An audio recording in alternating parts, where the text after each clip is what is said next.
Hi everyone, welcome to another mini vlog. ఇంకా నేను evening చల్లగా ఏదైనా తినాలనిపించింది. సో ఏం చేయాలి అని చూస్తే ఇంట్లో గులాబ్ జామ్ ప్యాకెట్ ఉంది. సరే గులాబ్ జామ్ చేస్తామని చెప్పేసి చేశాను. వర్క్ అయిపోయింది, ఖాళీగా ఉంటే సర్లే ఏదో ఒకటి చేసాము స్వీట్ ఐటమ్ అని చెప్పేసి చేశాను. ఇంకా నేను గులాబ్ జామ్ చేసిన ప్రతిసారి ఐస్ క్రీమ్ తీసుకొస్తాడు మా husband. Ice cream with gulab jam combination చాలా బాగుంటుంది. ఫంక్షన్స్కి వెళ్తాం కదా, అక్కడ గులాబ్ జాము ఐస్ క్రీమ్ రెండు ఉంటేనే తింటాను. ఓన్లీ గులాబ్ జామ్ అస్సలు తినాలనిపించదు. కానీ మా హస్బెండ్ ఏంటంటే వెనిల్లా ఫ్లేవర్ తీసుకురాకుండా బటర్ స్కాచ్ తీసుకొచ్చాడు. నాకు అసలు బటర్ స్కాచ్ ఫ్లేవరే నచ్చదు. వెనిల్లా తీసుకురాలేదు, మర్చిపోయాడంట. ఇది కూడా ఐస్ క్రీమే కదా, టేస్ట్ ఇది ఎలా ఉంటుందా అంటే సరే చూస్తాము.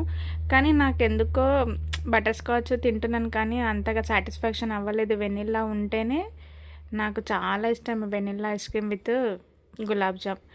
కానీ పర్వాలేదు, బాగానే ఉంది, నాట్ బ్యాడ్ అనకుండా చాలా బాగుంది. వెనిల్లా ఐస్ క్రీమ్ అయితే ఇంకా చెప్పొద్దు, సూపర్ ఉంటుంది. మీరు ఎప్పుడైనా ట్రై చేసి చూడండి.